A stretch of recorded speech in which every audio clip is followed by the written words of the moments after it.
guys, I'm Taylor Cincotta, and thank you for reading my article in this issue of Shutter Mag. I just want to give you a few more tips in regards to destination engagement sessions. The first is make them schedule around you.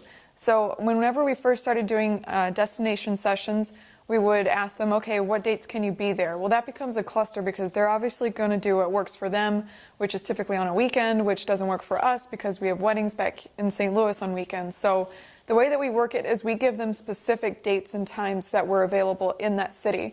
So if we're going to San Francisco on a Friday, we'll say we have Friday at 11 a.m. open. And it's up to them to make their schedules work around that. It'll make your life so much easier once you work it that way.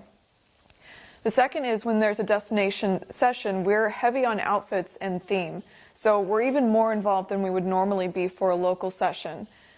We like to give them something custom, something different. So for instance, this New Orleans session that you're seeing of mine, we decided to do a Victorian theme. So I was heavy in assisting them on what's going to look good, finding shoes, finding a parasol, incorporating props, a bow tie, a top hat, different things like that. They're going to want your input, and if they're investing that much time and that much money in a destination photo shoot, they're going to want your input on their outfits and on the theme. In order to do this, you can utilize Pinterest. Now, I'm a new Pinterest user, so I don't know all the ins and outs of it yet. I can just tell you how I use it. So for my engagement sessions, I started creating a Pinterest board of engagement outfit ideas because it's something that every couple struggles with. And even I struggle with it when Sal and I have a photo shoot. Suddenly, I have no idea what to wear. So this really helps people see how outfits look good together. The last thing I want is for them to show up in a matching black turtlenecks and khakis.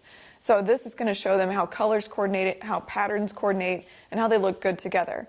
You can also create a board specifically for that shoot. So if you're going with a themed shoot or something where you can't meet with the client face-to-face, but you want to help them with outfits, you can create a board or they can create a board, and each of you can pin to it. That way you can see exactly what outfits that they're going to have and ideas, and you can go back and forth that way.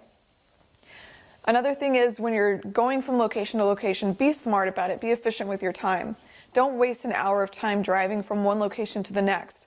So whenever we've got a session in another city, I'm going to research all the different locations through Google and map out what makes the most sense. I want to waste as little time driving because I could fit in another session in that city and make it even more profitable. So just make sure you map it out and try and keep it efficient. Keep everything within 20 minutes of each other and you should get a variety of locations. And then always end your shoots on a high note. If you've traveled with them and now you've shot for a couple of hours and you've been working so close with them, you should have some kind of rapport, some kind of happy relationship.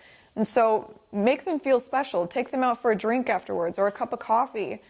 Do something so that they feel even more special about this session and that you really invested your time and you really care about them and their photos and them as people. So hopefully those tips help. And I hope you get some more destination sessions. They're great portfolio builders. Just make sure you follow some of these tips to make the most out of them.